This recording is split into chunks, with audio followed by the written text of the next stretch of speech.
সমবেত ভক্তবৃন্দের চরণে আমার কোটি কোটি দণ্ডবত প্রণিপাত।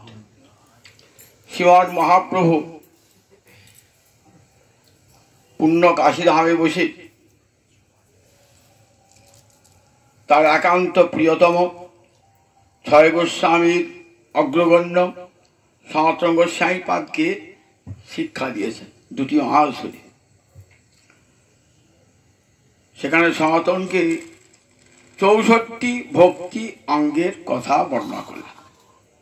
এই ৬৪ ভক্তি অঙ্গের কথা বর্ণনা করে শেষে ৫টি সাধন ভক্তির কথা বর্ণনা করছে। সাধু সঙ্গ, নাম কীর্তন, ভাগবত শ্রবণ, মথুরাবাস, শ্রীমূর্তির শ্রদ্ধায় সেবন, সকল সাধন শ্রেষ্ঠ এই পঞ্চ অঙ্গ, কৃষ্ণ প্রেম জন্মায় এই পাঁচের অল্প সঙ্গ। সাধন ভক্তি মানে যে ভক্তি ইন্দ্রিয় দ্বারা সাধ্য। চোখে গোবিন্দ দেখছেন, গৌর দর্শন করছেন, দর্শন হলো, এটা একটা সাধন ভক্তি। কানে হরিকথা শুনছেন, এটা একটা সাধন ভক্তি। আজ হরিকথা শুনতে এসেছেন তো, এটা একটি ভজন হয়ে যাচ্ছে। ৬৪ ভক্তি অঙ্গের একটি ভজন। বুঝুন একবার হরিকথা শ্রবণের কতখানি মূল্য দেখুন, যা জপ তপে হয় না। হরিকথা এসে কানটি পেতে দিলেন, হরিকথা কানে ঢুকলো, একটি ভজন হয়ে গেল। শুধু আর যদি কিছু নাও করেন, শুধুমাত্র যদি বসে বসে হরিকথা শোনেন, তাহলে কি হবে না, পরম গতি লাভ হবে। প্রহ্লাদ বলেছেন না, ৯টা ভক্তির মধ্যে শ্রবণং কীর্তনম, শ্রবণটা প্রথমেই দিয়েছেন। শ্রবণ সব মহারাজ পরীক্ষিত শুধু শ্রবণ করি গোবিন্দ পাদ পদ্ম লাভ করেছে। তাহলে শ্রবণটার কত গুরুত্ব দেখুন একবার। হরিকথা যে শুনতে পেরেছেন, এটা একটা ভজন হয়ে যাচ্ছে। হরিকথা শুনতে শুনতে শুনতে শুনতে হৃদয়ে হরিভক্তি হৃদয় হয়ে যায়। তাই নিত্যং ভাগবতে সেবা, প্রতিদিন সাধু সঙ্গে, সাধু সঙ্গ, নাম কীর্তন, ভাগবত শ্রবণ, মথুরাবাস, শ্রীমূর্তির শ্রদ্ধায় সেবন, সকল সাধন শ্রেষ্ঠ এই পঞ্চ অঙ্গ, কৃষ্ণ প্রেম জন্মায় এই পাঁচের অল্প সঙ্গ। ৫টাকে বেছে নিলাম, সাধু সঙ্গ, নাম কীর্তন, ভাগবত শ্রবণ, মথুরাবাস মানে ব্রজধামে বাস, বাস না করে মনে মনে বসে রয়েছি এই ভাবনা করতে হবে। আর শ্রীমূর্তির সেবা, শ্রীবিগ্রহের সেবা। এই ৫টিতে কি হয়, মুক্তি তো বটে তুচ্ছ, মুক্তির উপরও কৃষ্ণ প্রেম জন্মায় এই পাঁচের অল্প সঙ্গ। কৃষ্ণ প্রেম লাভ হয়ে যায়। বুঝুন একবার, যে প্রেম লাভ হলে গোবিন্দকে পাওয়া যায়। বলুন আর কোন সাধনে গোবিন্দকে পাওয়া যায়? মুক্তিতে গোবিন্দ পাওয়া যায়? মুক্তিতে কোনোদিন গোবিন্দ পাওয়া যায় না। মুক্তিতে কি হয় না, ব্রহ্মের সঙ্গে পরব্রহ্মের সঙ্গে জীবাত্মার বিলীন হয়ে যায়, সেবা পায় না। কিন্তু কৃষ্ণ প্রেম এমনই, আপনাকে ভগবানের সেবার সুযোগ এনে দেবে। তাই কৃষ্ণ প্রেম মুক্তির উপরে বড় কৃষ্ণ প্রেম। এই কৃষ্ণ প্রেম জন্মায় এই পাঁচের অল্প সঙ্গ, সামান্য সঙ্গ যদি করেন, তাহলে কৃষ্ণ প্রেম লাভ হয়ে যাবে। এর মধ্যে ভাগবত শ্রবণটি বড় গুরুত্বপূর্ণ। শ্রীমৎ ভাগবত দ্বাদশ স্কন্ধে রচিত, ১৮,০০০ শ্লোক। এই ভাগবত শ্রীমৎ ভগবানের অঙ্গস্বরূপ, সাক্ষাৎ ভগবানের প্রতিনিধি। ১২টা অঙ্গ ভগবানের, ১২টা স্কন্ধ ভগবানের ১২টি অঙ্গ। ভাগবতের প্রথম এবং দ্বিতীয় স্কন্ধ ভগবানের ২ চরণ, তৃতীয় চতুর্থ ভগবানের ২ উরু, পঞ্চম ভগবানের নাভি, ষষ্ঠ ভগবানের বক্ষ, সপ্তম অষ্টম ভগবানের ২ বাহু, নবম ভগবানের কণ্ঠ, দশম ভগবানের মুখারবিন্দ, একাদশ ভগবানের ললাট, দ্বাদশ ভগবানের মস্তক। এই ১২টা স্কন্ধ ভাগবতের গোবিন্দের ১২টি অঙ্গ। তাই মহাপ্রভু যেদিন অন্নপ্রাশন হয় মহাপ্রভু না, সেদিন জগন্নাথ মিশ্র অন্যান্য দ্রব্যের সঙ্গে নিয়েছেন ভাগবত। গোবিন্দ গৌরহরি কি করলেন? গৌরহরি ভাগবত ধরিয়া দিলেন আলিঙ্গন। ভাগবতটিকে বুকে চেপে ধরেছেন। অন্নপ্রাশনের দিন গৌরহরি ভাগবতটিকে বুকে চেপে ধরেছেন, কারণ ভাগবত সাক্ষাৎ ভগবান শ্রীহরি। শ্রীহরির বাংময় মূর্তি এই শ্রীমৎ ভাগবত।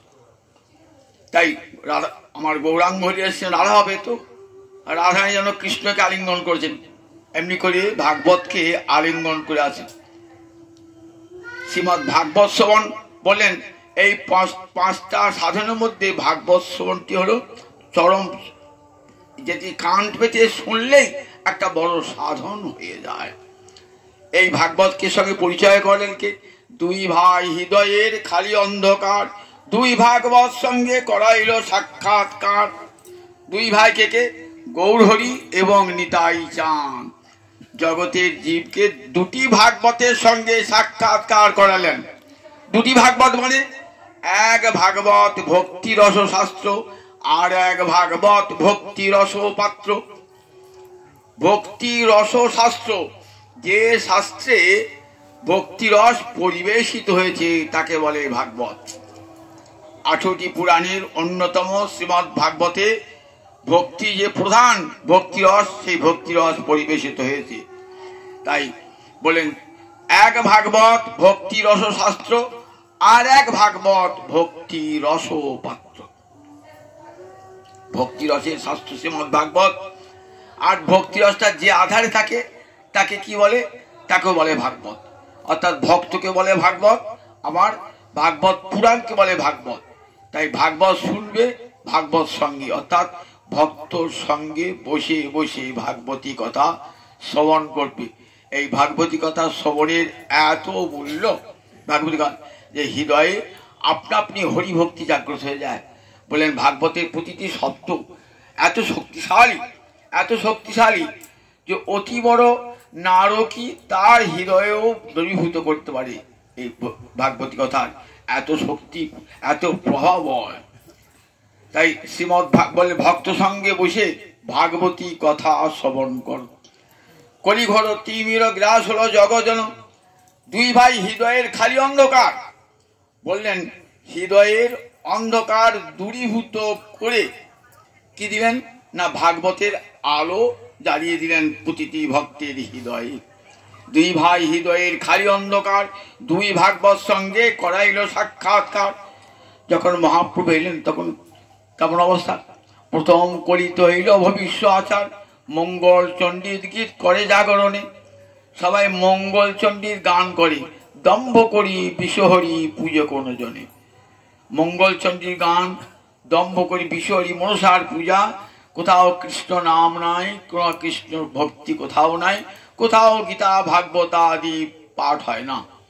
যদি পাঠ হয় অতি গোপনে ঘরে বসে বসে পাঠ হয়। শ্রীমন মহাপ্রভু এসে জগৎজীবকে এই দুটি ভাগবতের সঙ্গে সাক্ষাৎকার করে। দুই ভাগবত সঙ্গে করাইল সাক্ষাৎকার, একটি শ্রীমৎ ভাগবত আর একটি ভক্ত। বলে ভক্ত সঙ্গে বসে হরিকথা না শুনলে উল্লাস হয় না। কারণ ভাগবত আর 5টা শ্রবণের মতো নয়, ভাগবত শ্রবণ ভজনের একটা অঙ্গ। তাই ভক্ত সঙ্গে সাধু সঙ্গ নাম কীর্তন ভাগবত শ্রবণ। সাধুর সঙ্গে বসে, কোন সাধু? গেরুয়া কাপড় পরে সেই সাধু? বললেন না না, সাধু তিজ, যিনি যে সাধন করেন তাকে বলে সাধু। যিনি সাধন করেন, সাধন নাই সুতরাং অপরকেও সাধনা করাতে পারবেন না। তাই শ্রীমৎ ভাগবত বলেছেন সেই হবে সাধু যে নিজে সাধন করে, অপরকে সাধন করাতে পারে। যাকে দেখলে পরে আমরা ভগবত ভজন করতে ইচ্ছা হবে তাকেই বলে সাধু। দেখেছেন তো প্রহ্লাদ মহারাজ রাজা ছিলেন, অম্বরীশ রাজা ছিলেন, কিন্তু সাধু। তার তো সংসার ত্যাগ করে যান নাই, সংসারের মধ্যে গেছেন, কিন্তু সাধু। অন্তরটি কৃষ্ণ ভক্তি রসে ভরা। মহারাজ অম্বরীশের যখন বর্ণনা দিচ্ছেন দেখুন, রাজা তো ভারতবর্ষের রাজা, অখণ্ড ভারতবর্ষের রাজা। সবই মন কৃষ্ণ পদার বিন্দয়, বচাংসি বৈকুণ্ঠ গুণানুবর্ণনী। সবই কৃষ্ণ পদার মন কৃষ্ণ পদার বিন্দয়। মনটা কোথায় রেখেছেন? রাজ্যে নয়, ঐশ্বর্যে নয়, বিষয়ে নয়, স্ত্রীতে নয়, পুত্রে নয়। কোথায় মনটা? সবই মন কৃষ্ণ পদারবিন্দয় গোবিন্দ চরণ কমলে মনটা সব সময় সব কাজ করছেন। মনটা গোবিন্দ চরণ কমলে বচাংসি বৈকুণ্ঠ গুণানুবর্ণনে। বলেন বাক্যটা কিসে? সবসময় গোবিন্দ গুণবর্ণনে বাক্য, গোবিন্দ গুণবর্ণন। জানেন জিহ্বার সার্থকতা কিসে? না জিহ্বার সার্থকতা গোবিন্দ গুণবর্ণনে। কৃষ্ণের মধুর বাণী অমৃতের তরঙ্গিনী, তার প্রবেশে নাহি যে শ্রবণে। কানা করি ছিদ্র সম জানি হসে শ্রবণ, তার জন্ম হইল কারণে। দুটি কান অচ্যুত সৎকথোদয়, অচ্যুত সৎকথোদয়। বলেন গোবিন্দ কথায় দুটি কান সব সে পেতে দিয়েছেন। দুটি কান গোবিন্দ কথায় বাক্য কৃষ্ণ গুণবর্ণনে। দুটি নয়ন গোবিন্দ রূপ দর্শনে। মুকুন্দ লিঙ্গালয়ে দর্শনে দিশ, গোবিন্দের বিগ্রহ দর্শনে। কবিরাজ গোস্বামী পাদ বলছেন যে দেখো বংশী গানামৃত ধাম লাবণ্যামৃত জন্মস্থান, যে না হেরে সে চাঁদ বদন, সে নয়নে কিবা কাজ পড়ুক তার মুন্ডে বাজ, সে নয়নে রহে কি কারণ। যে নয়ন গোবিন্দ দর্শন করলো না, বলেন সে নয়নে কিবা কাজ? সে নয়নে বাজ পড়ুক, সে অন্ধ হয়ে যাক, সে নয়নে কোনো প্রয়োজন নাই। যে নয়ন দিয়ে গোবিন্দ দর্শন করা হয় না, সে নয়নে কিবা কাজ পড়ুক তার মুন্ডে বাজ। এমনি করে আমাদের 11টি ইন্দ্রিয় আছে। 5টি জ্ঞানেন্দ্রিয়, 5টি কর্মেন্দ্রিয়, 1টি অন্তরেন্দ্রিয়। 5টি জ্ঞানেন্দ্রিয় চক্ষু কর্ণ নাসিকা জিহ্বা ত্বক। 5টি কর্মেন্দ্রিয়, যে ইন্দ্রিয় দ্বারা কর্ম করা হয়। কি কি 5টি কর্মেন্দ্রিয়? বাক, পানি, পদ, বায়ু, উপস্থ। আর 1টি অন্তরেন্দ্রিয় মন।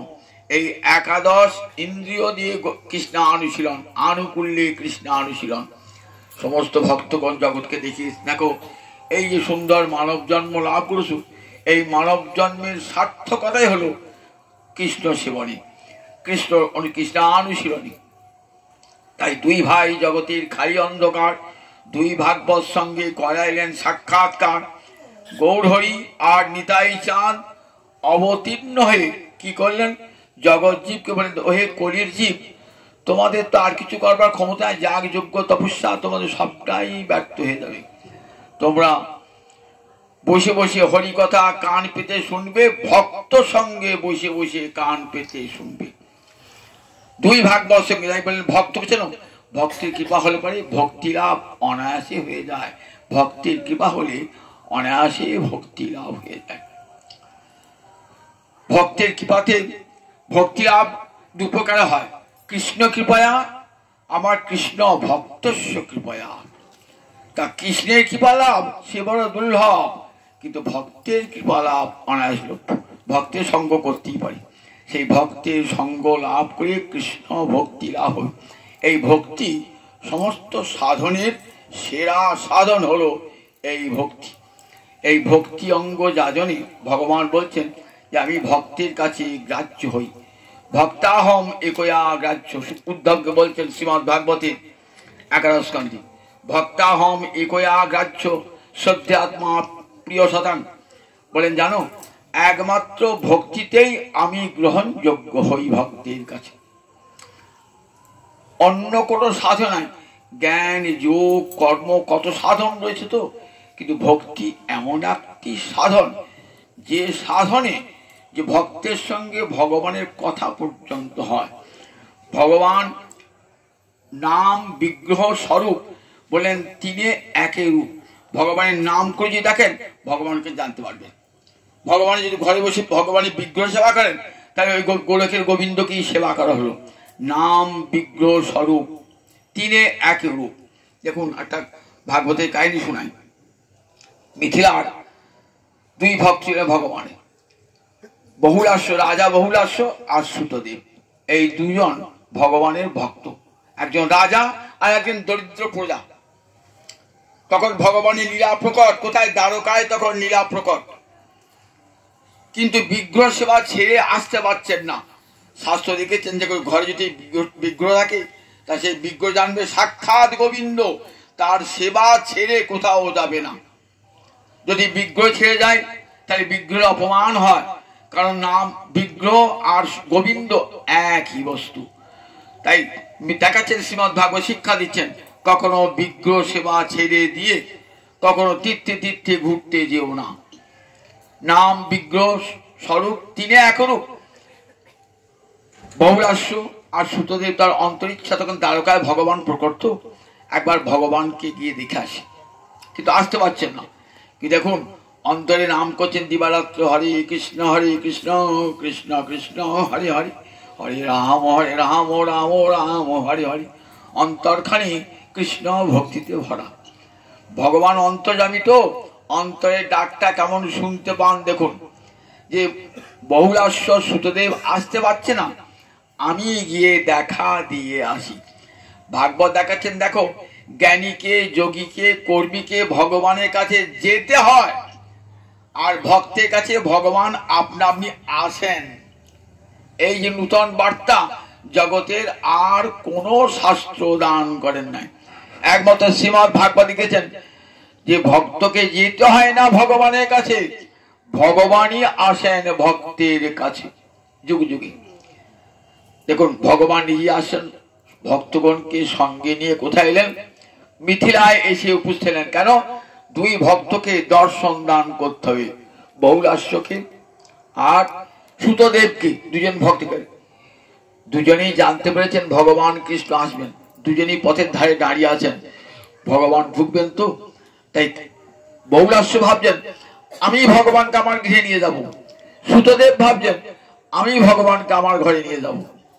ভগবান যখন পৌঁছেছেন সাঙ্গবাঙ্গ সঙ্গে করে না, বহুলাস্য বলছেন চরণ প্রভু আমার ঘরে, সুতদেব বলছেন চরণ প্রভু আমার ঘরে। ভগবান কার ঘরে যান? দুই ভক্ত, দুজনে ডাকছে, একজন রাজা একজন দরিদ্র, দুজনের কাছে যাবেন ভগবান। ভগবান ভক্তবাঞ্ছা কল্পতরু, দুজনের কাছেই যাবেন। কেমন করে যাবেন দেখুন, বললেন নিজেকে দ্বিধায়িত করলেন ভগবান, দুই রূপে ভগবান, কিন্তু জানতে পারলেন না কেউ। বহুলাস্য জানতে পারলেন না, সুতদেবও জানতে পারলেন না। বহুলাস্য ভাবলেন যে ভগবান আমার গৃহে এলেন, আবার সুতদেব জানলেন ভগবান আমার গৃহে এলেন, রাজার বাড়ি যান নাই। ভগবান দুই হলেন। রাসে ভগবান অনন্ত কোটি হয়েছিলেন যে নাই, ভগবান এক থেকে দুই হতে পারেন, তিন হতে পারেন, পাঁচ হতে পারেন, বহু একহম বহুশ্যাম। সৃষ্টির প্রকল্পে তিনি বলেছিলেন একহম বহুশ্যাম, আমি এক আছি বহু হব। তাই ভগবান দুই মূর্তিতে, এক মূর্তিতে বহুলাস্যের ঘরে গেলেন আর এক মূর্তিতে সুতদেবের ঘরে গেলেন।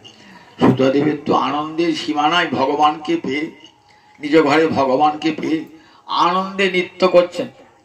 দেখছেন আমাকে যেমন আদর করছে, আমার ভক্তগণকে তেমন আদর করছে না, দেখেছেন তো। তখন ভগবান বলছেন, সুতদেব গোবিন্দের চরণটি নিজে করে নিয়েছে, নিজে করে নিয়ে বলছেন যে প্রভু আমাকে বলো কি করে তোমার সেবা করব। তা বলছেন দেখো সুতদেব, আমার ভক্ত আর আমি সমান, মদ ভক্ত পূজা প্রতিকা, কিন্তু মনে রেখে দিও আমার ভক্তের পূজা আমার চেয়েও বড়। আমার ভক্তের সেবা করলে আমি সুখী হই, আমার ভক্তকে যে অপমান করে, আমাকে সেবা করে, সেই দাম্ভিক ব্যক্তির পূজা আমি গ্রহণ করি না। সুতদেবকে দিয়ে জগৎকে শিক্ষা দান করলেন, যদি ভগবানকে ভালোবাসছেন আগে ভগবানের ভক্তকে ভালোবাসুন, ভক্ত ভালোবাসলে ভগবান আপনার নিবৃত হয়ে যান। কোথায়? মিথিলায় বসে ভগবান ডাকছেন দেখুন, আর ভগবান সেই ডাক, অন্তরের ডাক শুনে চলে গেলেন বহুলাস্য সুতদেবকে দেখতে। আবার দেখুন ভগবান এই ভক্তের সঙ্গে, ভগবান প্রতিমান অহতমি সাক্ষাৎ ব্রজেন্দ্র নন্দন, নাম বিগ্রহ স্বরূপ। আমার ঘরে বিগ্রহ পূজা করছেন তো, ভাবছি এটা কাঠের পুতুল, এটা মাটির পুতুল ভাবছেন তো। বলেন ভাবলি অপরাধ হয়ে যায়। যদি ভাবেন এই শালগ্রাম সে একটা পাথর, আমার ঘরে বিগ্রহ রয়েছে, এটা একটা মাটির বিগ্রহ, কি পাথরের বিগ্রহ যদি ভাবেন, বলেন এর চেয়ে আর অপরাধ হয় না। প্রতিমান অহ তুমি সাক্ষাৎ ব্রজেন্দ্র নন্দন, যখনই প্রাণ প্রতিষ্ঠা হয়ে গেল তখনই সাক্ষাৎ স্বরূপ হয়ে গেলেন। তাই বলেন দেখো, কখনো প্রতিমান অহ তুমি সাক্ষাৎ ব্রজেন্দ্র নন্দন, প্রতিমা বলে ভেবো না, সাক্ষাৎ ব্রজেন্দ্র নন্দন বলে ভাববে। বলে এই মূর্তি কথা বলবে, এই মূর্তি ভক্তের সঙ্গে ভক্তের আহ্বানে ছুটে আসবে। বৃন্দাবনে গিয়েছেন চৈতন্য চৈতামৃতে কবিরাজ গোস্বাইপাদ একটা কাহিনী শুনেছেন, যে দেখো তোমরা ভাবছো প্রতিমা তো কথা বলতে পারে না, চলতে পারে না, দেখো প্রতিমা কথা বলতে পারেন, চলতেও পারে। বৃন্দাবনে গিয়েছেন একজন বয়স্ক বৃদ্ধ ব্রাহ্মণ, সঙ্গে নিয়ে গেছেন এক যুবক। বৃন্দাবনে যাবেন তো অনেক রাস্তা ধকল হবে, সঙ্গে একটা যুবককে সঙ্গে করে নিয়ে গেছে। যুবককে সঙ্গে বৃদ্ধ গিয়ে বৃন্দাবনে অসুস্থ হয়ে পড়েছেন। তখন সেই যুবকটি খুব সেবা করেছে। তখন তুই আমার এমন সেবা করলি, আমার দেখো সবচেয়ে বড় দান কন্যা দান, আমার একটি কন্যা আছে, তোমাকে দান করবো। যুবকটিকে বলে, সেও ব্রাহ্মণ, ভদ্র, যিনি অসুস্থ আছেন তিনিও বৃদ্ধ ব্রাহ্মণ, ব্রাহ্মণকে দান করবি। ছেলেটি বলছে না না, বিবাহের একটা রীতি আছে তো, সমান ঘর না হলে বিয়ে হয় না, কুলীন অকুলীন আছে, এগুলি সব বিচার করতে হয় তো। তা আমার কি আছে, আমি লেখাপড়া যাই না, চাকরিও করি না, আমি উচ্চকুলে যাওয়াতেও নয়। আর আপনারা কত উচ্চকুলের কুলীন ব্রাহ্মণ, কত অর্থবিত্ত আছে, কত নাম ডাক আছে, আমার মতন ছেলেকে কখনো আমরা কন্যা দান করতে পারেন? কখনো বলেন না। বলছেন আমার কন্যা আমি দান করব, কেউ বাধা দিলেও শুনবো না। আমরা স্ত্রী যদি বাধা দেয়, পুত্র যদি বাধা দেয়, বলে স্ত্রী বাধা দেখ, পুত্র বাধা দেখ, আমি কার কথা শুনবো, কন্যা তো আমার, আমি দান করব। ঠিক বলছেন তো? বলে হ্যাঁ। এই দেখো সামনে গোপাল রয়েছে, এই গোপালের সামনে প্রতিজ্ঞা করে বলছে। গোপালের সামনে প্রতিজ্ঞাটা করলেন যে এই যুবকটিকে আমি আমার কন্যা দান করব। এইবার চলে এসেছেন বৃন্দাবন থেকে, এসে নিজের স্ত্রীকে বলছে, জানো ছেলেটি কি ভালো, জানো আমি বৃন্দাবনে গিয়ে খুব অসুস্থ হয়ে পড়েছিলাম, দেখো নিজের ছেলেও এত করে যত্ন করে না, আমাকে কত সেবা করে যত্ন করে ছেলেটি আমাকে বাঁচিয়ে এনেছে। তা শোনো, আমি একটা প্রতিশ্রুতি দিয়েছি। কি প্রতিশ্রুতি? যে আমার কন্যাটিকে দান করব ওই ছেলেটিকে। ও তো ব্রাহ্মণ। বলি বলো কি? ছি, ওর চাল নাই, চুরু নাই, চাকরিও করে না, বাকরিও করে না, লেখাপড়া জানে না, আমার মেয়ের সঙ্গে ওর বিয়ে হবে? বলো কি? বিয়ের ব্যাপারে একটা ভালো করে সম্বন্ধ দেখতে হয়, যে দেখো বর ভালো, ঘর ভালো, সব দেখতে হবে, তো বিয়ে বললে কি হবে? আমি যে কথা দিয়ে ফেলেছি, দেখো তুমি বলবে আমি কথা দিই নাই, তুমি অস্বীকার করবে। আর সে আমি যে গোপালের কাছে বলেছি, বললে গোপাল তো মাটির পুতুল বিগ্রহ, সে তোমাকে এটা তোমার সাক্ষীতে আসবে। তো আমি যে বলেছি ব্রাহ্মণে কিন্তু স্থির বিশ্বাস, যে আমি কথা দিয়ে ফেলেছি, তাহলে তো আমার অপরাধ হবে। নিজের ছেলেকে বলছে, দেখ বাবা আমি তোর বোনের বিয়ে ঠিক করেছি ছেলের সঙ্গে। বলে কি? ওই ছেলের সঙ্গে বিয়ে হয়? আমার বোনের ওই ছেলের সঙ্গে বিয়ে হয়? ওর চাল নাই, চুলো নাই, একটা গরিব এই ঘরের ছেলে, চাকরি বাকরি কিচ্ছু নাই, আমার বোন খেতে পারবে? আমি যে কথা দিয়েছি, তুই বলবে আমি কথা দিই নাই। কে সাক্ষী দেবে? কে সাক্ষী আছে? বলে গোপাল সাক্ষী আছে। যে গোপাল সাক্ষী আছে, গোপাল সাক্ষীতে আসবে কেন? বলে যদি আসে গোপাল সাক্ষী। ব্রাহ্মণে কিন্তু হরিভক্তি পড়ান তো মনটা অনেকদিন আর ওসব কোনো কথাবার্তা নাই, ভুলে গেছে হয়। কিন্তু যুবকটি ভোলে নাই, ব্রাহ্মণে ভোলে নাই। যুবকটি একদিন এসে বললে, আপনি যে বলেছিলেন আপনার কন্যাদান করবো, তা কই কন্যাদান তো করলেন না। আপনার কন্যা নিতে আমি আগ্রহী নই, কিন্তু আপনার তো প্রতিজ্ঞা ভঙ্গ হয়ে যাবে, আপনি তো গোপালের কাছে অপরাধী হয়ে যাবেন। আপনার অপরাধ দূর করবার জন্য বলতে এসেছি। তখন ছেলে ছুটে এসছে, কি বলছো তুমি? আমার ভগ্নির সঙ্গে বিয়ে করছো, স্পর্ধা কম না হতো? আমার ভগ্নির সঙ্গে তুই বিয়ে করবে? বাবা কথা দিয়েছেন, আমি যাই না, বাবা কথা দিয়েছেন। বলেন বাবা কি কথা দিতে আছে? তুমি বাবা তো, বাবার মাথা খারাপ হয়েছিল। বাবা ঠিক কথা, বাবাকে তুমি কিছু খাই দিয়েছিলে বোধ হয়। তো বললেন বাবাকে আমি কিছু খাওয়াই নাই, বাবার মাথাও খারাপ হয়নি। স্ত্রী ছুটে এসছে, কি স্পর্ধা তোমার, আমার এসে তুই বিয়ে করবি? বলেন আমি বিয়ে করতে চাই নাই, কিন্তু আপনার স্বামীর প্রতিজ্ঞা ভঙ্গ হবে, অপরাধ হয় বলে বলতে এসেছি। বলে কে সাক্ষী আছে? কে সাক্ষী আছে? তা বললে গোপাল সাক্ষী আছে। বেশ যাও, গোপালকে নিয়ে এসে ওকে সাক্ষী দিতে, যদি পারো আনতে তাহলে দিয়ে দেবো। বলে ঠিক বলছেন তো, গোপালকে নিয়ে আসি। গোপালকে নিয়ে এলে বিয়ে দেবেন তো? হ্যাঁ। যুবক চলে গেল বৃন্দাবনে। এই গোপালের কাছে গিয়েছি, বলছি গোপাল দেখো, ব্রাহ্মণ তার প্রতিজ্ঞা ভঙ্গ করছিল এবং ব্রাহ্মণ অপরাধী হয়ে যাবে, আমি তাই ছুটে এসেছি তোমার কাছে, তুমি সেই ব্রাহ্মণকে অপরাধ থেকে রক্ষা করো, তার প্রতিজ্ঞা যাতে ভঙ্গ না। গোপালের কাছে অনেক কান্নাকাটি করছেন। গোপাল তো বিগ্রহ, অনেক কান্নাকাটি করছেন গোপালের কাছে গিয়ে। গোপাল কিছুক্ষণ পরে আমার কথা শুনলে না গোপাল? তখন বলছেন তোর কথা শুনেছি আমি। গোপাল বলছেন, ওই মাটির বিগ্রহ বলছেন, আমি প্রতিমা বলছেন আমি তোর কথা শুনেছি, তাহলে তুই চলো গিয়ে সাক্ষী দেবে। তা বললে দেখ, জগতে মাটির প্রতিমা কখনো চলতে পারে নাকি? তা বলছে ঠাকুর তুমি কথা বলছো, চলতে পারবে না, কথা বলছো। তখন বলে তুই আমাকে হারালি, চল আমি তোর সঙ্গে যাবো, সাক্ষী দেবো, কিন্তু আমার একটা শর্ত আছে, আমি যখন যাব না তুই পিছন ফিরে তাকাবি না। আর তাহলে তুমি আসছো, আমি বুঝবে কেমন করে? বলে আমার চরণের নুপুরটি শব্দ হবে, তখন বুঝবে আমার পিছনে আছে। আর প্রতিদিন 1 কেজি চালে 1 সের চালের ভোগ দিবে আমাকে। যেখানে আমার দিকে তাকাবি, পিছন ফিরে তাকাবি, আমি সেখানে দাঁড়িয়ে যাবো। এই শর্ত। বলে বেশ ঠিক আছে। এমনি করে বৃন্দাবন থেকে গোপাল আসছে, আস্তে আস্তে আস্তে আস্তে গ্রামের কাছে এসে পড়েছে। ছেলেটা ভাবছে যে গোপাল সত্যি এসেছে কিনা, দেখি না। গ্রামের কাছে পিছন ফিরে তাকিয়েছে, গোপাল এসেছে, গোপাল দাঁড়িয়ে গেল। আর তো যাবো না, তাহলে সাক্ষী দেবো কেমন? বলে গ্রামের লোককে ডেকে নিয়ে এসো, মেয়েকে সাক্ষী দেবো। গ্রামের লোক নিয়ে গেলেন, সেই বৃদ্ধ ব্রাহ্মণকে নিয়ে গেলেন, তার স্ত্রীকে পুত্রকে নিয়ে গেলেন। গোপাল সাক্ষী দিল যে আমার কাছে তোমার পিতা, তোমার স্বামী আমার কাছে প্রতিজ্ঞা করেছিল এই যুবককে কন্যাদান করবে। তখন সকল গ্রামের সব লোক বলে দেখো, স্বয়ং গোপাল এসে সাক্ষী দিয়েছে। সেই গোপালের কি নাম হয়ে গেল? সাক্ষী গোপাল নাম হয়ে গেল, সাক্ষী গোপাল। সেই সাক্ষী গোপাল আজও আছে কোথায়? কটকে আছে। যখন নিয়ে আসলেন বিদ্যানগর বলে জায়গা, সেখানে ওই গোপাল বিগ্রহ রয়ে গেলেন, সেখানে সেবা পূজা হতে লাগলো।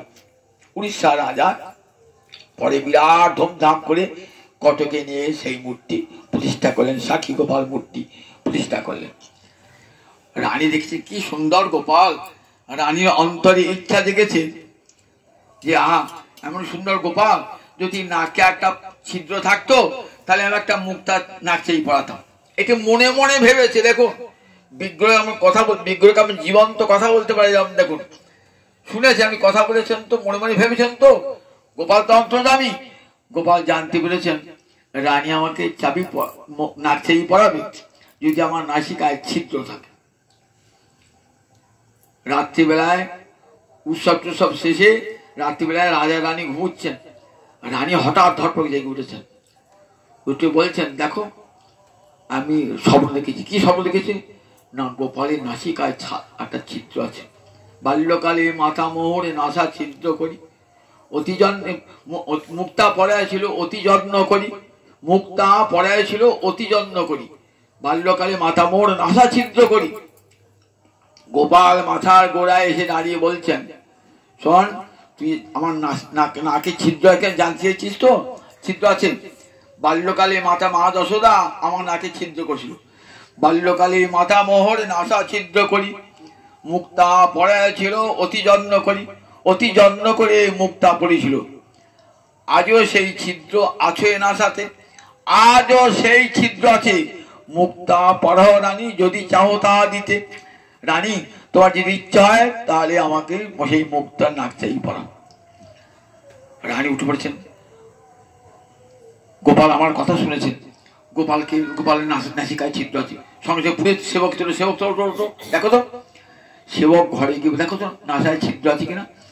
হ্যাঁ নাসায় ছিদ্র আছে। তখন পরমাদয় রানীর চোখে জল ফেলতে ফেলতে সেই সাক্ষী গোপালের নাকে মুক্তা পরিয়ে দিলেন। তাই দেখুন আমরা একে প্রতিমা বলে ভাই, প্রতিমা নহ তুমি সাক্ষাৎ ব্রজেন্দ্র নন্দন। আপনার যদি সেই সুদৃঢ় ভক্তি থাকে আজও প্রতিমা কথা বলবে। মহাপ্রভু যখন জগন্নাথ দর্শন করতে পেতেন না, কখন করতে পারেন? 15 দিন জগন্নাথের জ্বর হয় না, জগন্নাথের মন্দির বন্ধ থাকে, তো সেই 15 দিন মহাপ্রভু কোথায় যেতেন? আলালনাথ, পাশে আলালনাথ আছে, সেই আলালনাথের মন্দিরে যেতেন। সেই কদিন আলালনাথ দর্শন করতেন। আলালনাথ মানে নারায়ণ, শঙ্খ চক্র গদা পদ্মধারী নারায়ণ। যে কদিন জগন্নাথ দর্শন হতো না, কদিন? 15 দিন জগন্নাথ দর্শন হতো না। 15 দিন জ্যৈষ্ঠ পূর্ণিমা স্নান যাত্রার পর 15 দিন জগন্নাথের মন্দির বন্ধ থাকে। জগন্নাথের সেবকেরা কি বলে? জগন্নাথের জ্বর হয়েছে, জগন্নাথের জ্বর হয়েছে না, জগন্নাথের সেখানে নবকলেবর জগন্নাথের অঙ্গ সেবা হয়। তার ওই সময় জগন্নাথ দর্শন হতো না, তো জগন্নাথ দর্শন হতো না বলে কি কোথায় আলালনাথ চলছেন। এই আলালনাথের সেবা করতেন দক্ষিণ দেশের ভক্তরা। তখন আলালনাথকে প্রতিদিন খাওয়াতেন, ওই ব্রাহ্মণেরা সেবা করাতেন। তো একদিন এক সেবাইতে বাইরে যেতে হবে, কেউ নাই, একটি ছেলে আছে মাত্র। ছেলে গলায় পইতে হয়েছে বলে ছেলেকে বলে, বাবা আজকে আমি থাকবো না, আলালনাথের সেবা করতে। সে তো আলালনাথের সেবা পূজা কিছুই জানে না, আলালনাথের সেবা পূজা কিছু জানে না, বলে আলালনাথকে সেবা করবি, আমি একটু কাজে বেরিয়ে যাচ্ছি। আলালনাথের সেবা করবে, দুধ গরম একবারে ক্ষীর যা আলালনাথের ভোগ লাগবে দিয়েছে, একবার টাটকা গরম তুলে দিয়েছেন। আলালনাথ সব ক্ষীর বলছে খাবে না, মন্ত্রতন্ত্র কিছুই নাই, শুধু মনে মনে বলছে, হে আলালনাথ তুমি তো আমার বাবার হাতে খাও, এই ক্ষীরটা তুমি আজ খাও। আলালনাথ চুপ করে বসে আছে, আলালনাথ খায় না, করে তুলে দিয়ে নিবেদন করে দেন। ছেলের দৃঢ় বিশ্বাস যে আলালনাথ প্রতিদিন খায় বাবার হাতে, আর তুমি আমার হাতে খাবে না প্রভু, খাবে না আমার হাতে, তাহলে বাবা জামাকে তিরস্কার করবে, না খেলে পারে আমাকে বকা দেবে, বাবা তুমি খাও আলালনাথ। দেখো চোখে জল ফেলছি। তখন আলালনাথ সিংহাসন থেকে নেমে এসে ওই দুধের বাটি, ক্ষীরের বাটি খেয়ে নিলেন। বাবার সন্দেহ এসে বলছে, কই আলালনাথের প্রসাদ কই? তা বলছে, সব তো আলালনাথ খেয়ে নিয়েছে। খেয়ে নিয়েছে? তুই খেয়ে নিয়েছিস? বলে, না বাবা বিশ্বাস করো, আলালনাথ খেয়ে নিয়েছে। বাবা দেখি তার ছেলে সত্যি কথা বলছেন, দেখি আর একদিন দেখি। আর একদিন বাবা যান নাই কোথাও, ওই এক বাটি ক্ষীর দিয়েছেন। ক্ষীরটা বেশ গরম ছিল। ছেলেকে দিয়ে বলে, আমি বাইরে চললাম, তুই আলালনাথের সেবা কর। আলালনাথের সেবা করছি না, আবার সেদিন চোখের জলে ভিজিয়ে বলছে, আলালনাথ তুমি খাও, আমার এই ক্ষীর খাও তুমি। আলালনাথ খাবে না তো। যখন কান্নাকাটি করছেন তখন আলালনাথ নেমে আসছেন সিংহাসন থেকে, নেমে এসে দুধে ওই ক্ষীরের বাটি ধরেছেন। আর বাবা ওই কপাটের ফাঁক দিয়ে দেখছে সত্যি বটে কিনা, আলালনাথ খায় কিনা দেখছে। আলালনাথের নজর পড়েছে যে দরজা খোলা, সেখানে দেখছে দরজার ফাঁক দিয়ে পিতা, সঙ্গে সঙ্গে আলালনাথের হাত হতে বাটিটা পড়ে গেল। একবারে গোটা গা গরম দুধ পড়ে গেছে, তো সব গায়ে ফোসকা। আজও দেখবেন আলালনাথের গায়ে ওই ফোসকা পড়া দাগ আছে। দেখুন, প্রতিমান হ তুমি সাক্ষাৎ ব্রজেন্দ্র নন্দন, প্রতিমানন সাক্ষাৎ ব্রজেন্দ্র, আজও কথা বলবেন ভগবান।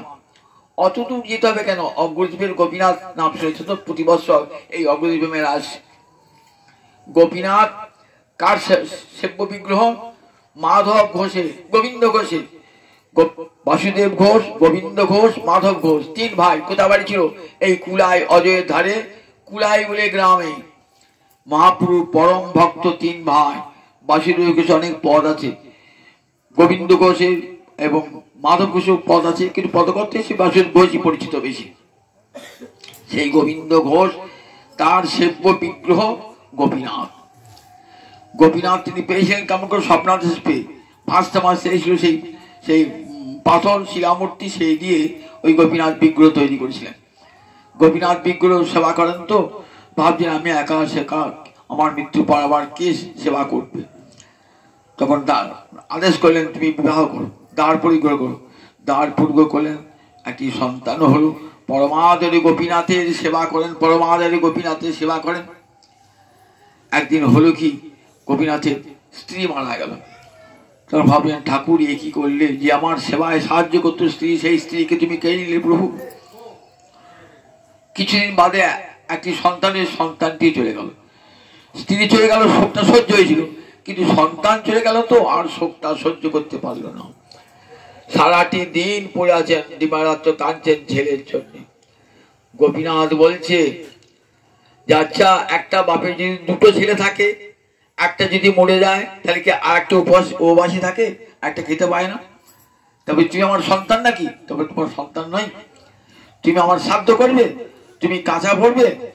বললে হ্যাঁ গোবিন্দ, আমি তোর শ্রাদ্ধ করব, আমি কাঁচা করব, আমি তোর সেবা করব। দেখুন গোবিন্দ ঘোষ তারপর সেবা করেছিলেন। গোবিন্দ ঘোষ দিন মারা গেলেন না, তখন ওই কাঁচা ভরে গোপীনাথ সেবা করেছিলেন। আজও সেই উপলক্ষে মেলা হয়, গোপীনাথের মেলা। কাঁচা ভরে আসে, দেখবেন আজ যখন ওই পিণ্ডদানটি হয় না, পিণ্ডদানের মন্ত্র বলবার সঙ্গে সঙ্গে এই পিদি তীর্থ দিয়ে পিণ্ড পড়ে যায়, আজও পড়ে যায় পিণ্ড। তাই দেখুন বিগ্রহ, যে বিগ্রহকে আমরা বিগ্রহ বলা হইতো, বলেন বিগ্রহ না প্রতিমা না তুমি সাক্ষাৎ ব্রজেন্দ্র নন্দন। এই গোবিন্দে বলেন মহাপ্রসাদে গোবিন্দে নাম ব্রহ্মণী বৈষ্ণবী স্বল্প পুণ্যবতাঙ্গের আয়োজন বিশ্বাস নেই বোঝায়তি। মহাপ্রসাদে গোবিন্দ বিগ্রহে না, গোবিন্দের নামে সবার বিশ্বাস হয় না, যারা স্বল্প পুণ্যবান তাদের বিশ্বাস হয় না, বিশ্বাস হয় না। তারা মনে করে ভগবান খান না, ভগবান আবার প্রসাদ কি হবে, ও 30 বাতি নিবেদন করা হয়। বলে না, ভগবান দৃষ্টি দান করেন, ভগবান দৃষ্টি দান করার সঙ্গে সঙ্গে তিনি ভোজনও করেন সব, আবার ভোজন করার পর সব রেখে দিয়ে যান যাতে ভক্তেরা সেই প্রসাদ পায়। তাই মহাপ্রসাদে গোবিন্দে নাম ব্রহ্মণী বৈষ্ণবী স্বল্প পুণ্যবতাঙ্গের আয়োজন বিশ্বাস নৈব জায়তে। যাদের পুণ্য অল্প তারা এই মহাপ্রসাদের মহামহিমা জানেন না। মহাপ্রসাদের মহিমা বলেন শাস্ত্রী বলে কেমন জানেন? যখন মহাপ্রসাদ খেতে বসলেন না, আমি কেন মহাপ্রসাদ প্রসঙ্গ তুললাম, আজ মহাপ্রসাদ দিয়ে এখানকার শিশুটি, নবজাত শিশুটি আজ অন্নপ্রাশন হয়েছে। মহাপ্রসাদ অন্নপ্রাশন মানে প্রথম ভোজন, পুরোযুক্ত আসন করে প্রাশন মানে প্রথম ভোজন, অন্ন প্রথম ভোজন। যখনই সন্তান হয় তখন সন্তানকে 6 মাস কি 5 মাস কি 7 মাসের পর অন্ন ভোজন করাতে হয়, তারই নাম আমরা দিই অন্নপ্রাশন। মহাপ্রভু অন্নপ্রাশনের দিন কি দিয়ে অন্নপ্রাশন হলো? নারায়ণের প্রসাদ দিয়ে অন্নপ্রাশন করা হলো। জগৎকে দেখা, দেখো শিশুকে যখন ভোজন করাবে, অন্নপ্রাশন করবে, গোবিন্দের প্রসাদ দিয়ে তবে শিশুকে অন্নপ্রাশন করাবে, ভোজন করাবে। কারণ গোবিন্দের মহাপ্রসাদ কেমন খেতে বসছেন তো কি বলে না, বলেন সাধু সাবধান ফের কর অবধান। আমি যখন বাড়িতে ভাত ডাল খাই তখন তো কেউ সাধু সাবধান বলে না, কিন্তু গোবিন্দের প্রসাদ যে খেতে বসলেন না, সাধু সাবধান ফের কর অবধান বললেন। দেখো সাবধান, প্রসাদ ভক্ষণ করবে, মনে মনে ভাববে চিন্ময় অন্ন কৃষ্ণের অধমৃত, কৃষ্ণ গুণ সুচরিত, সুধা সাহারে সাধু বিনিন্দন, তার স্বাদ যে না জানে জন্মিয়া না মইল কেন, সে রচনা ভেক জিহ্বা অসম। কৃষ্ণের অধমৃত, কৃষ্ণ গুণ সুচরিত, সুধা সার সাধু বিনিন্দন। কৃষ্ণের অধমৃত সেটা যে সে নয়, তারপরে যখন খাবে তখন কি ভাববে যে কৃষ্ণের অধমৃত আমি আস্বাদন করছি, আমার বহু ভাগ্যের ফলে আজ এই মহাপ্রসাদ লাভ হয়েছে। মহাপ্রসাদ আর 5টা অন্নের মতন, আর 5টা ভোজ্য দ্রব্যের মতন মহাপ্রসাদকে কখনো ভেবো না, ভাবলে তোমার পাপ অপরাধ হবে। দেখুন মহাপ্রসাদে পণ্ডিত সার্বভৌমের বিশ্বাস ছিল না। পণ্ডিত সার্বভৌম কে বলেন দেখি? মহাপ্রভু যখন প্রথম সন্ন্যাস গ্রহণ করে গেলেন, প্রথম যার সঙ্গে তার সাক্ষাৎ পুরীধামে, তিনি হলেন দিগ্বিজয়ী পণ্ডিত সার্বভৌম। তিনি ছিলেন মায়াবাদী একজন দার্শনিক, বিখ্যাত নৈয়ায়িক। তো মহাপ্রসাদ তার বিশ্বাস ছিল না, কিন্তু মহাপ্রভুর কৃপা পাওয়ার পর পরম বৈষ্ণব হয়ে গেছিলেন। এখন জগন্নাথের মন্দির থেকে মহাপ্রসাদ নিয়ে এসে কাকে দেবেন?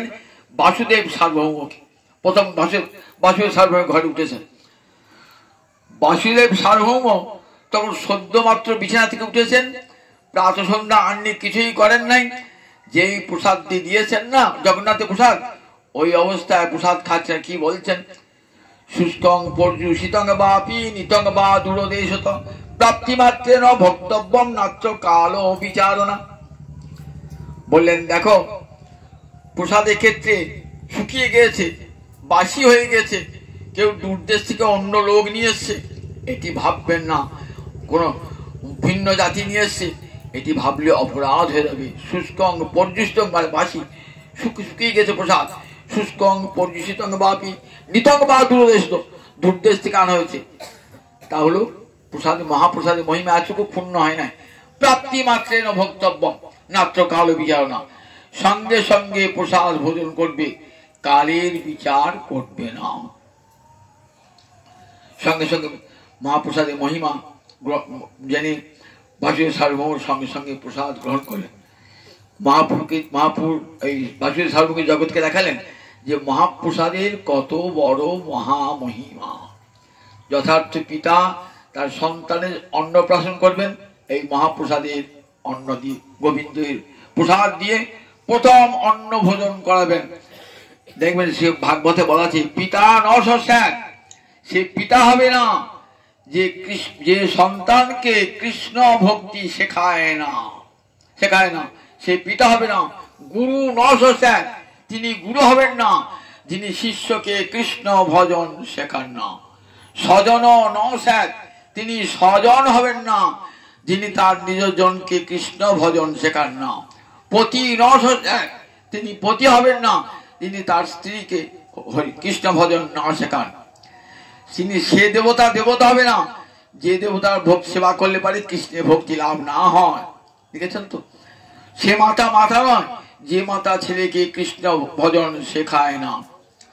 সে পিতাকে ত্যাগ বলে ক্ষতি হয় না, সে মাতাকে ত্যাগ বলে ক্ষতি হয় না, সে দেবতাকে ত্যাগ বলে ক্ষতি হয় না, সে গুরুকে ত্যাগ বলে ক্ষতি হয় না যারা কৃষ্ণ ভজন শেখায় না।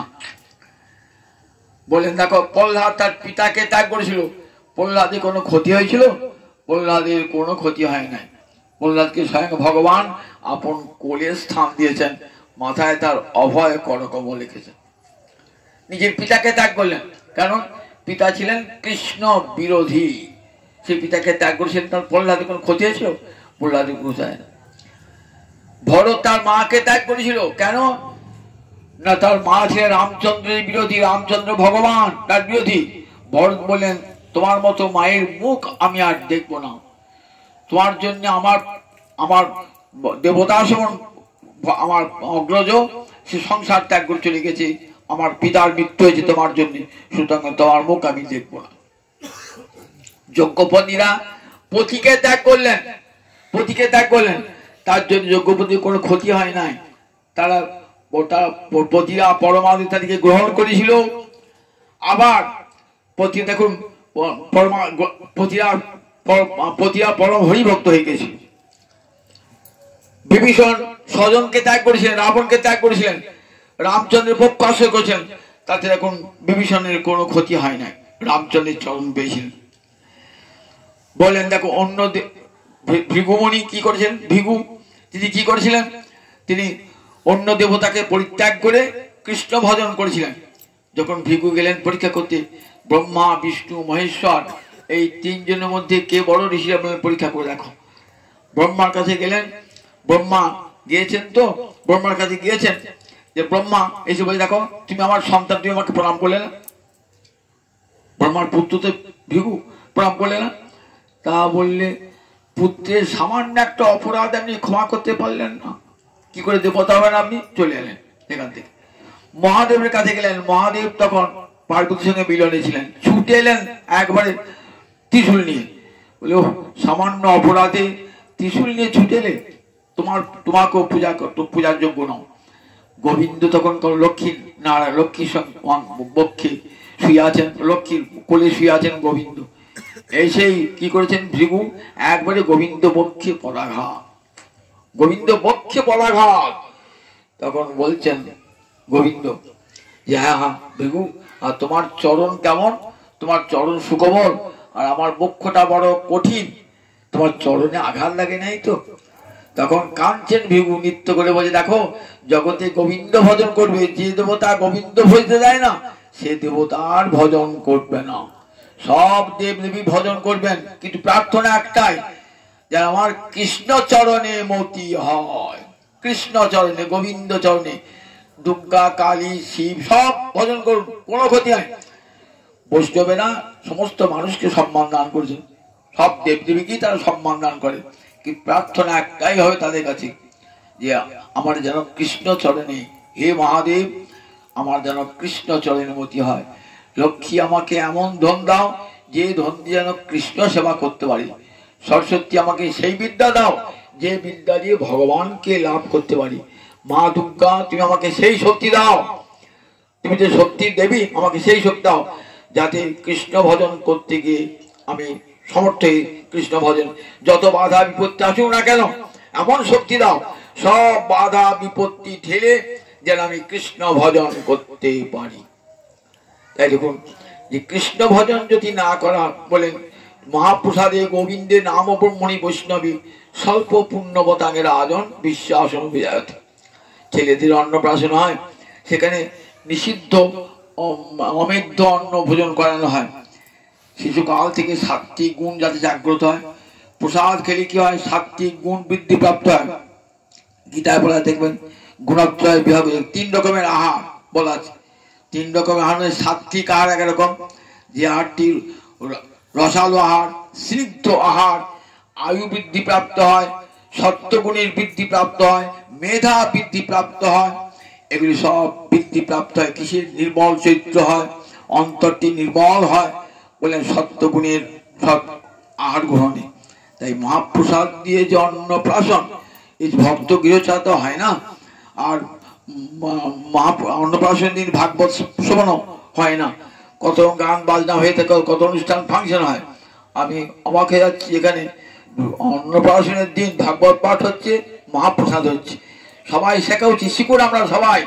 যখনই ছেলের অন্নপ্রাশন দেবেন, ভাগবত পাঠ করান ঘরে, যে ছেলের উপনয়ন, অন্নপ্রাশন, বিবাহ, যাকে যে কোনো মঙ্গলিক কর্ম করুন না কেন, সেটাও যাতে মঙ্গলজনক হয়, তার জন্য গোবিন্দের প্রসাদ ভোজন করান ভক্তগণকে।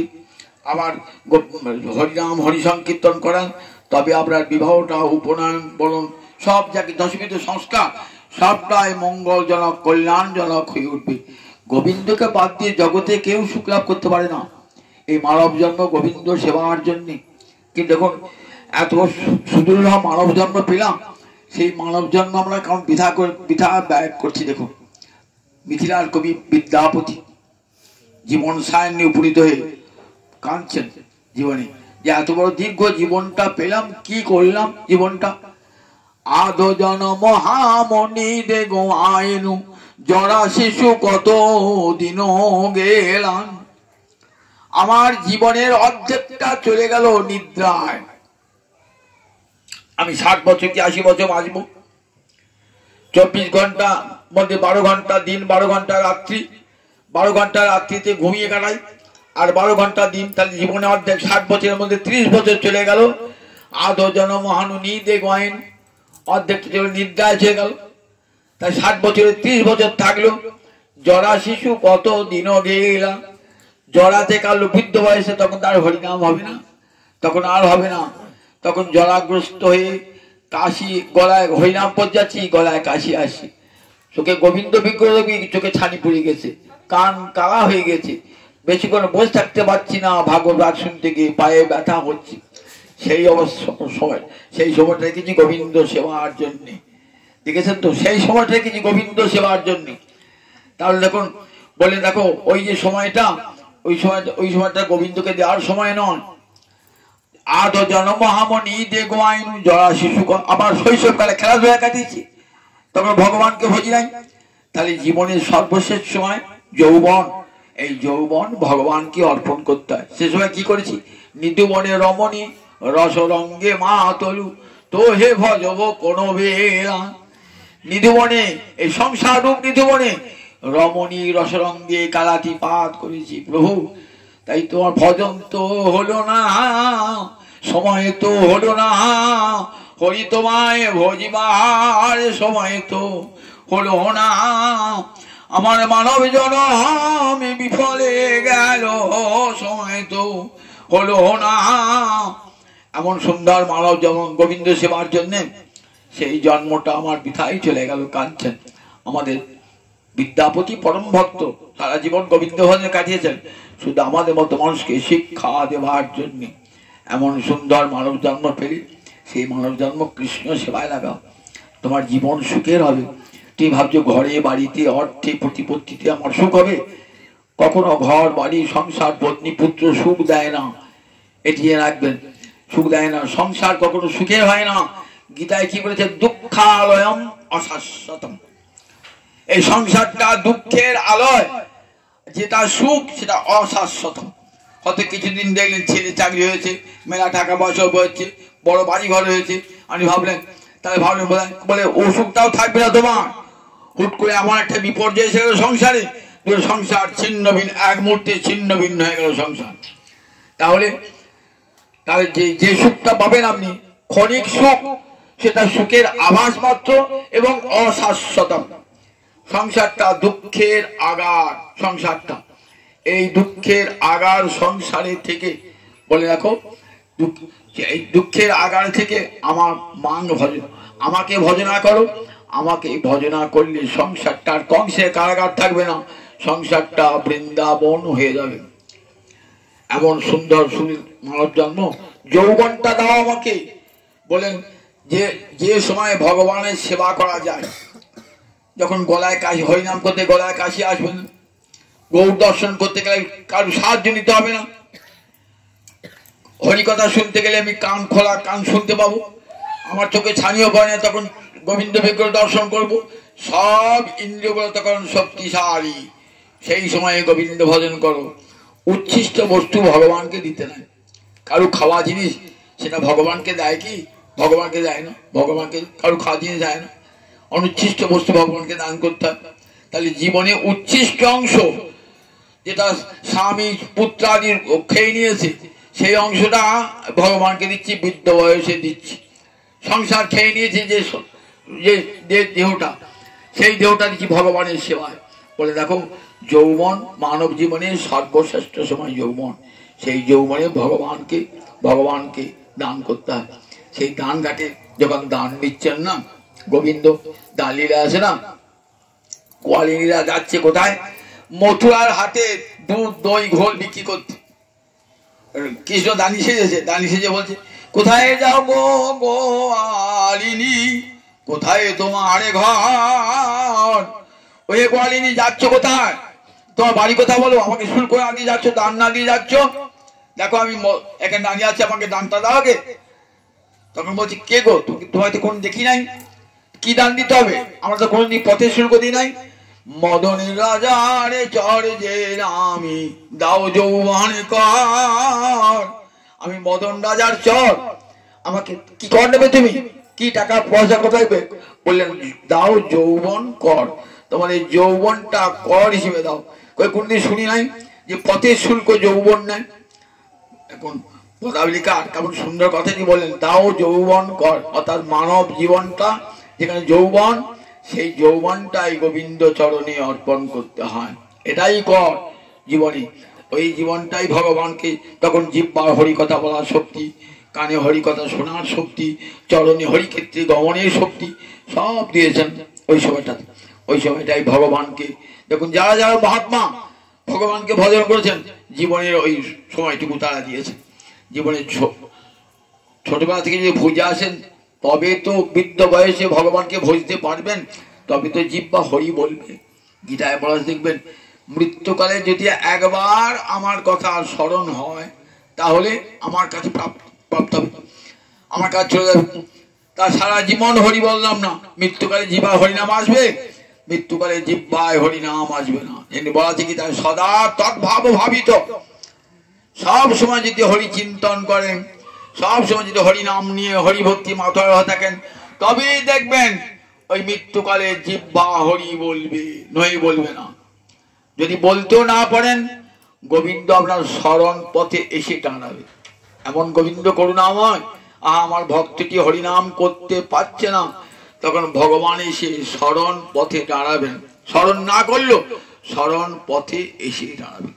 তাই দুর্লভ মানব জন্ম, ভগবানের করুণার দান এই মানব জন্ম। স্বর্গের দেবতারাও চেয়েছেন যে আমাদেরকে মানব জন্ম দিও। আবার কোথায়? ভারতবর্ষে মানব জন্ম। কত বড় করুণার দান ভারতবর্ষে মনুষ্য জন্ম, যে ভারতবর্ষের প্রতি ধূলিকণায় ব্রহ্ম দর্শন করেছেন ঋষিরা। সর্বং খল্লিগং ব্রহ্ম, ভারতবর্ষের ঋষিরা প্রতি ধূলিকণায় গোবিন্দ দর্শন, ভগবানকে দর্শন করেছেন। হোমের আগুন জ্বলে উঠেছে, এইখানে বেদের মন্ত্র ওঙ্কার ধ্বনি প্রকাশিত হচ্ছে ভারতবর্ষে। এমন ভারতবর্ষ, আপনি বাড়ি চাকরি যখন বাড়ি করেন না, বাড়ি করার সময় একটা দুটো শোবার ঘর, একটা বৈঠকখানা ঘর করলেন, তো সেই সঙ্গে কি করেন? একটা ঠাকুর ঘরও করেন। করেন ঠাকুর করেন না? একটা ঠাকুর, আমার বাড়িতে ঠাকুর থাকবে। তেমনি মনে করি বিশ্ব ব্রহ্মাণ্ড একটা বাড়ি, সেই বাড়িতে ভারতবর্ষ হলো ঠাকুর ঘর। ঠাকুর ঘরে কারা থাকে? যারা দেব সেবা করে তারা থাকে ঠাকুর ঘরে। তাহলে ভারতবর্ষের মানুষ সবাই দেব সেবা করবার জন্য, আমরা সবাই পুরোহিত সেবক। এটি মনে মনে ভাববেন যে আমরা ঠাকুর ঘরে রয়েছি। ভারতবর্ষ ঠাকুর ঘর। ভারতবর্ষের কাছে জ্ঞান আহরণ করবার জন্য, ভক্তি আহরণ করবে যুগ যুগ ধরে বিদেশিরা আসে। আমাদের কোথাও যেতে হবে না, তারাই আসবে আমাদের কাছে ভক্তি শিক্ষা জ্ঞান শিক্ষা করতে আসবে। তাই সুন্দর, আমরা যে ঠাকুর ঘরের সেবক, তারা যদি ভগবানকে ভজন না করে, তেমন দেখুন আজকে আমেরিকা থেকে আসছে, রাশিয়া থেকে লোক আসছে ভারতবর্ষে, তারা এসে ভারতবর্ষে শিক্ষা দিচ্ছে, গীতা শিক্ষা দিচ্ছে, ভাগবত শিক্ষা দিচ্ছে। আর যার নিজের জিনিস পড়ে রইল ভারতবাসী, সে ভুলে বসে আছে।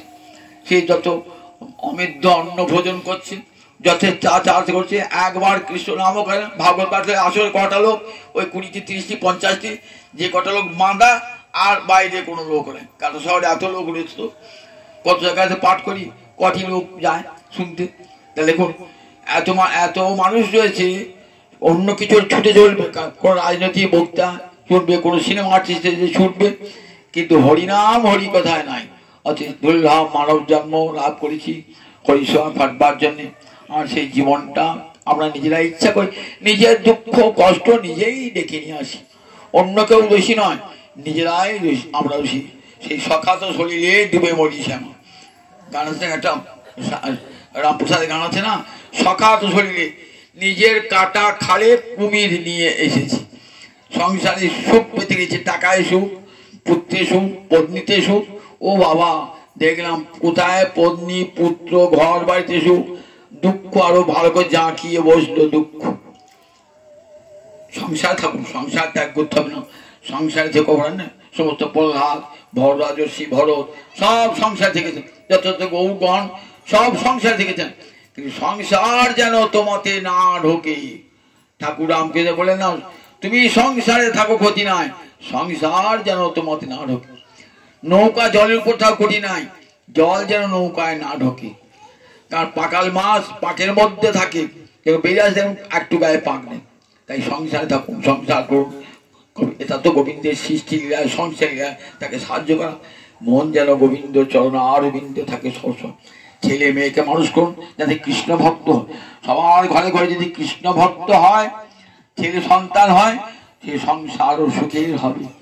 নইলে বাবার 5টা ছেলে কিছুই শিক্ষা দীক্ষা নেয়, বাবার মেলা টাকা উড়িয়েছে, একটা ছেলে ডাকাত হয়েছে, একটা ছেলে গাঁজাল হয়েছে, একটা ছেলে মাতাল হয়েছে, একটা ছেলে চুই ডাইট করে বেড়াচ্ছে।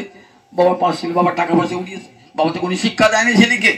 এরকম কৃষ্ণ ভজন করতাম, যদি কৃষ্ণ ভক্তি অন্তরে জাগ্রত হতো, তাহলে কেউ মাতাল গাঁজাল হতো। আমরা দিই না, ছেলেকে সেই শিক্ষা দিই না। ইচ্ছা মতো ভোগ করো, আছে ইচ্ছা মতো ভোগ করো, ভোগ শেখায়। তাই দেখুন আমার খুব আনন্দ হচ্ছে আজকে যে অন্নপ্রাশনে ভাগবত পাঠ, অন্নপ্রাশনে মহাপ্রসাদ দিয়ে অন্নপ্রাশন, এটি সবার শিক্ষা নেওয়া উচিত যে এটি যেন ঘরে ঘরে হয়, সব ঘরে ঘরে। বিবাহ, উপনয়ন, অন্নপ্রাশন, যে কোনো সংস্কার কর্ম করুন না কেন, গোবিন্দকে যেন স্মরণ করতে হয়। দেখেন না পুরীত কি সে মন্ত্র বলে, মাধব মাধব বাচি মাধব মাধব হিরি সরন্তি সাধব সর্পে সর্বকার্যেষু মাধব। আমার ছেলে পৈতে হচ্ছে, বিয়ে হচ্ছে, পুরীতে আপনাকে কি বলছে এসে, তো মাধব বাক্যে মাধব, হৃদয়ে মাধব, সাধুরা সব কাজে মাধবকে স্মরণ করেন। গোবিন্দ স্মরণ না করলে ও আপনার ছেলের বিয়েটাও মঙ্গলজনক হবে না, আপনার পুত্রের উপনয়নটাও ভালো হবে না, পুত্রের অন্নপ্রাশন মঙ্গলজনক হবে না। তাই পুরীতরা আপনি তো করবেন না, আপনি তো মন্ত্রের অর্থ বুঝতে পারলেন না। কিন্তু পুরীত কি বলিতে গেল, বলেন দেখো অপবিত্র অপবিত্র বা সর্বাবস্থান গতইবা ইয়স্মরিত পুণ্যের সবাজ্যাবন্তসূচি। আপনাকে গঙ্গায় চান করে আসতে হবে না, মনে মনে গোবিন্দ স্মরণ করুন, হরে কৃষ্ণ হরে কৃষ্ণ নাম করুন, আপনি পবিত্র হয়ে গেছেন। গোবিন্দকে হৃদয়ে স্মরণ করলেই পবিত্র হয়ে গেল। আর গঙ্গা জলে চান করলাম, এসে লোক এসে পাশে বাড়ি ঝগড়া লাগিয়ে দিলাম, ও তোমার গঙ্গা জল করে কি হবে, গঙ্গা স্নান করে তোমার কি হবে, এসে গঙ্গা জলের সঙ্গে সঙ্গে এই তুই আমাকে ছবি না, অমুক ছবি না, অমুক ছবি না, এসে গঙ্গা স্নান করে পবিত্র হলাম। কিন্তু মনে এতটুকু বিশ্বাস নাই যে আমি গঙ্গা স্নান করে পবিত্র হলাম। আমি আবার আপনাকে যাই একটু মেজো করে তুই ডুবে আমার গায়ে ময়লা লাগিয়ে দিই, অমল লাগিয়ে দিই, মানুষকে ভালোবাসতে পারলাম না। দেখুন তাহলে এই যে শিক্ষাগুলো আমাদের কেমন হয়, এত আমরা শুনি রামায়ণ মহাভারত, সেসব পাঠ তো উঠিয়ে গেছে, এখন আর কোথাও নাই রামায়ণ। এখন ভারতবর্ষের রামায়ণ জানে না কি, মহাভারত কি জানে না, গীতা ভাগবত তো দূরের কথা। ঘরে ঘরে রামায়ণ মহাভারত পাঠ হতো অনেকবার। বুড়ির তখনকার মেয়েরা 4-5 পর্যন্ত পড়তো, আমার মায়েরা 5-6 পর্যন্ত পড়েছেন, প্রতিদিন রামায়ণ পড়তেন, প্রতিদিন মহাভারত পড়তেন। আজকে আছে, আজকে ঘরে মেয়েরা সব লেখাপড়া জানা মেয়েরা প্রত্যেকে। এখন তো স্কুল কলেজে গন্ডি পেরিয়ে অনেক দূর বিশ্ববিদ্যালয় পর্যন্ত গিয়েছে, কোথায় কোথায় রামায়ণ মহাভারত জানি না। রামায়ণ একটা মহাকাব্য আছে ভারতবর্ষ, মহাভারত একটা মহাকাব্য জানেই না, রামকে সীতাকে জানেও না। যোগী রামায়ণ পড়েছিস, সীতাকে সীতা তো রামের মাসি, দেখুন সীতা রামের মাসি হলো 7 কাণ্ড রামায়ণ ছোঁয় না কোনোদিন, সীতাও যায় না রামও যায় না। আমাদের ভারতবর্ষে আমাদের নিজেদের জিনিস কত গৌরবের বিষয়, রামায়ণ মহাভারত এগুলি ঘরে ঘরে চর্চা থাকে, পরে সংসারটাও সুখের হয়, সন্তান সন্ততি তারাও খুব বড় হয়ে ওঠে ওই পরিবেশের মধ্যে।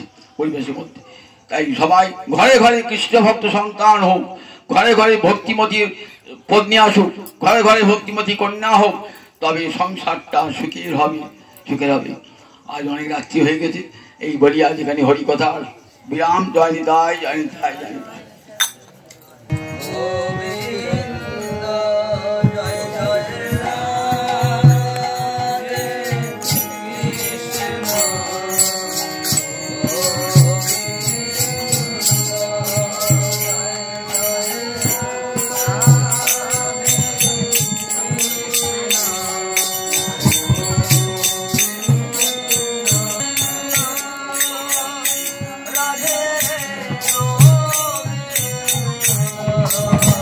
রাধে গোবিন্দ, রাধে গোবিন্দ,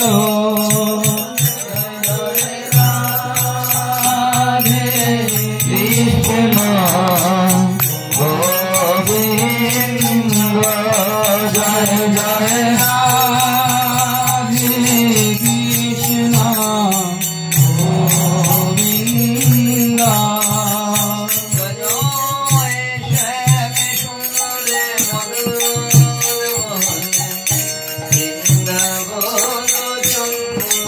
জয় জয় শ্যাম সুন্দর বৃন্দাবন চন্দ্র, জয় জয় রাধা রমণের রাশবে হরে শ্রী গোকুলানন্দ, জয় জয় রাধা রমণের রাশবে হরে শ্রী গোকুলানন্দ, জয় জয় রাসেশ্বরী বিনোদিনী ভানুকুল চন্দ্র, জয় জয় রাসেশ্বরী বিনোদিনী ভানুকুল চন্দ্র, জয় জয় ললিতা বিশাখায়াদি যত সখী বৃন্দ, জয় জয় ললিতা বিশাখায়াদি যত সখী বৃন্দ, জয় জয়